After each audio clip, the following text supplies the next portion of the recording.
600-gallon Asian jungle tank. New additions for the 750 Lake Malawi tank. Lots of progress on the 1200-gallon Lake Tanganyikan tank. And my hot water heater blew up. Let's go. Well, I'm calling these haps and peacocks big enough to go to the 750-gallon Lake Malawi tank. But I need to fix something first before I move them over. Let me show you.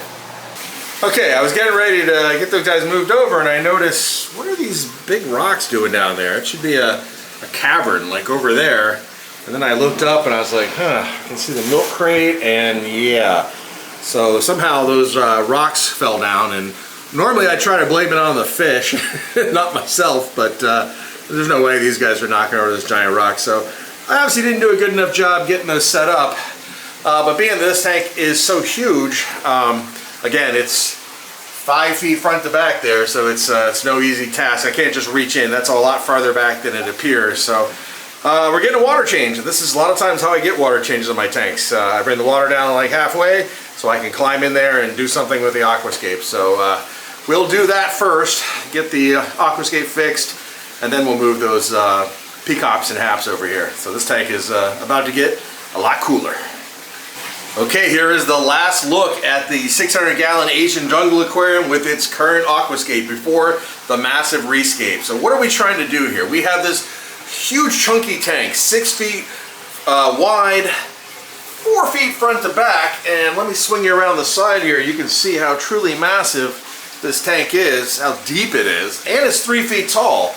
And so what's the problem? Well, the problem is we have that massive root wall in the back, but you can't really see very well back there. If I crank up the lighting, it's too much, it's oversaturated. You still can't see inside the root wall, and if I lower the lighting down, well, it's just dark. You can't see.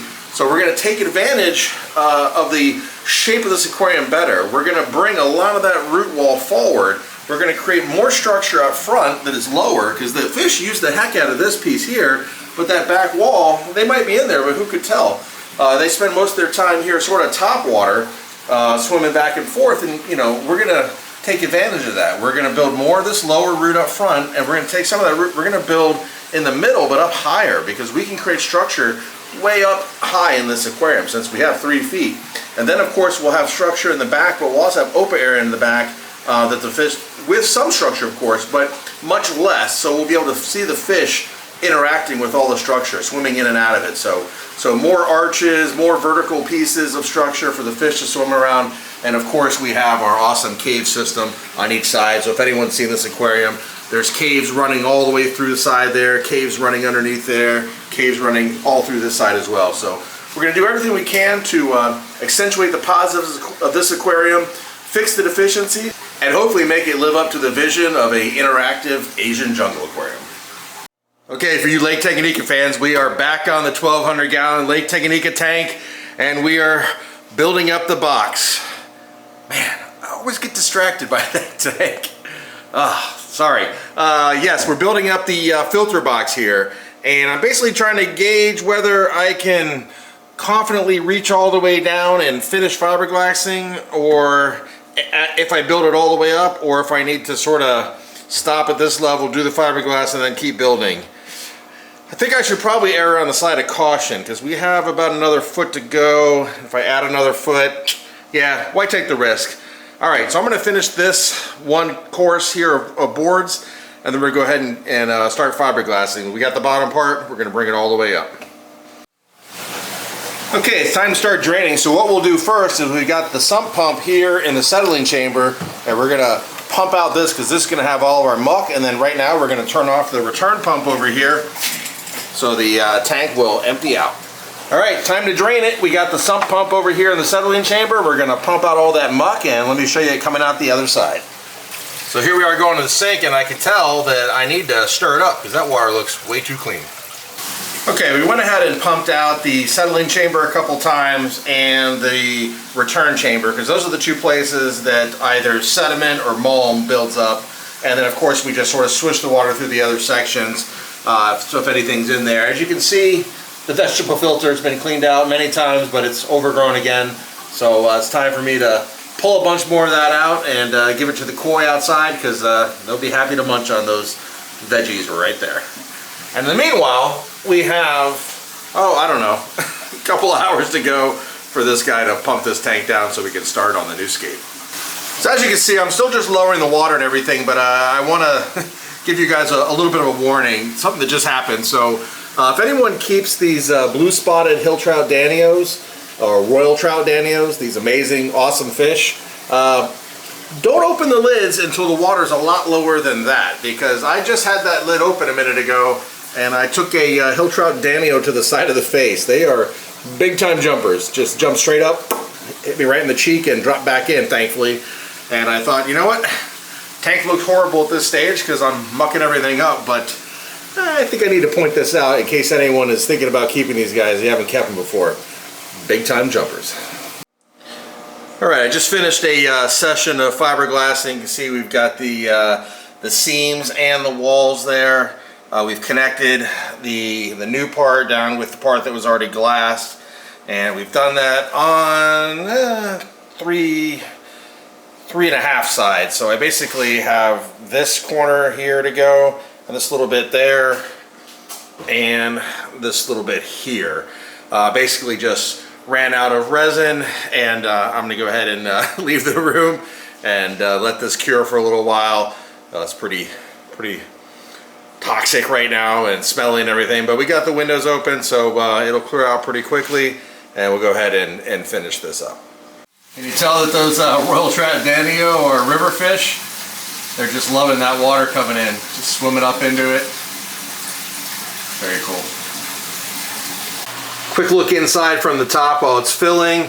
You see here we created that big open area to swim around here. We got caves going through here, big arches there. We got that big area in the back now where we see the fish can swim underneath either side of this arch up and over.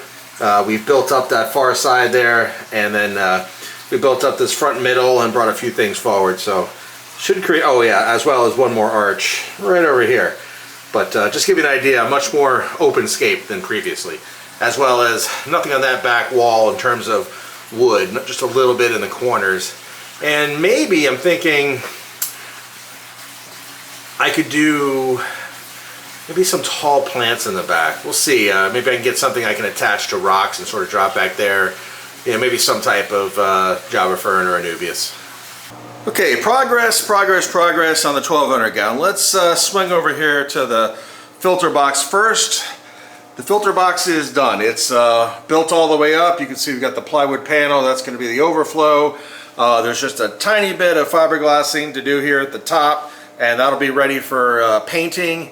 And then over here, I can either overflow just to here, or I can make a channel and have it extend over. I'll have to think about that. But coming on the inside, you can see we've got the panel, just screwing that inside panel on, and after that it's just going through all the seams in here, doing one last fill, coming in the front here, doing one last fill, and then it's all fiberglass work on this bad boy and then painting. So we're getting real close. This tank is the top priority, so working on this and working on moving everything to the lagoon aquarium, that's the top two projects. So you can expect those to get done quickly. Yeah.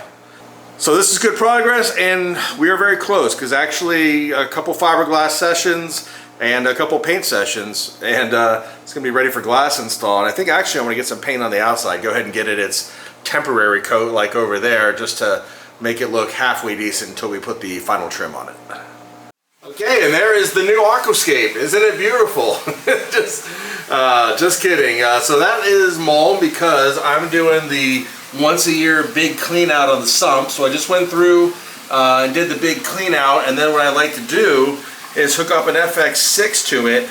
And so I basically will pull water from the last chamber and then return it to the first chamber and just run it through the whole filter through the FX6, and it'll polish all of that mulm out of the water. So just a matter of time, but obviously that is inert, that is mulm, that's not hurting the fish or anything, and once a year that's what it looks like, but works like a charm to let the FX6, it's just all full of sponge, nothing else, and it'll just polish the heck out of it, and then we'll be good to go for a year on the filter, with the exception of we'll have to harvest some more plants because they grow way too fast back there.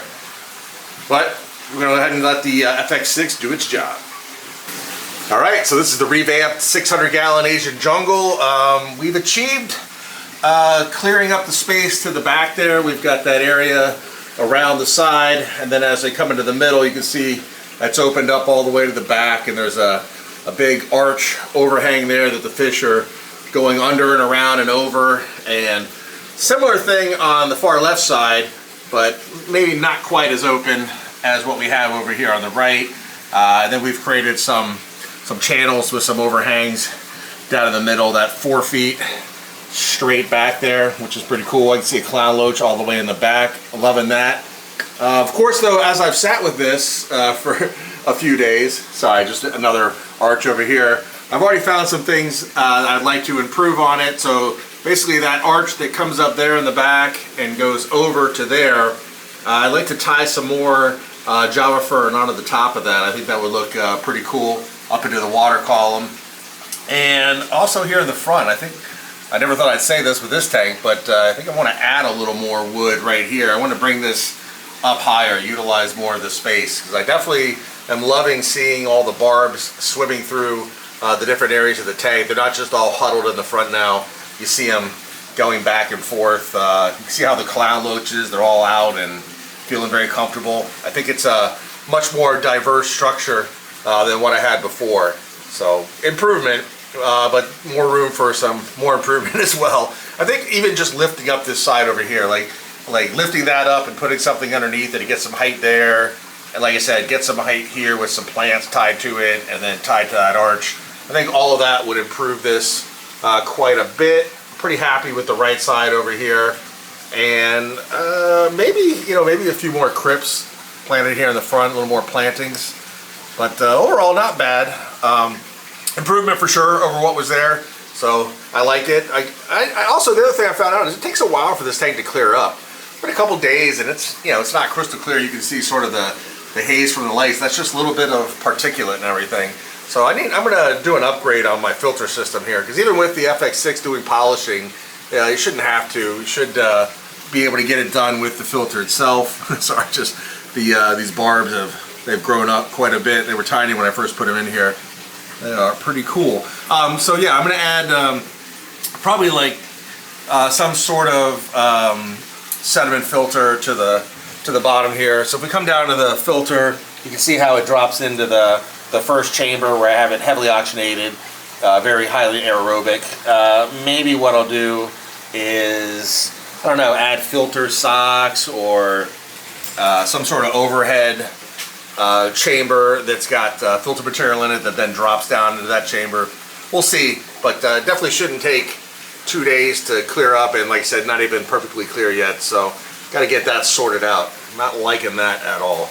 But I am liking the improvement to the scape. I will be making some more future improvements that I talked about, and I think that will improve it as well. But just right now, I think you can see the fish are, even with me here, normally they think food or whatever, but you can see how they're just spread out, like in the back. Fish are spread all the way back there, all the way down there in the middle, swimming through the arches and everything. Really across the whole tank, it's got everybody dispersed everywhere, which is what I wanted. Much more of the jungle effect. And actually, I think once this middle part is built up and that side is built up, it'll create more of like this cavern sort of look over here. It'll improve this because this will be built up, and then we'll get a similar effect going over here. So all in all, liking it. But yeah, I got to work on some sediment filtration. Man, that's terrible.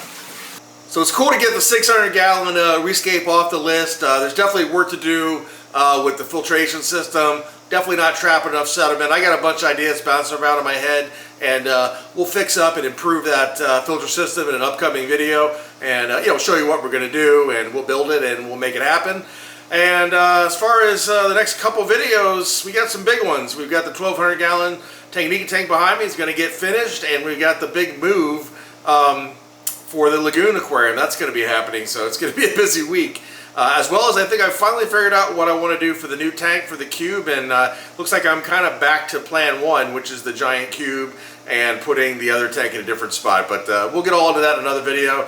I think September's going to start with a bang, because we have some major projects coming to fruition.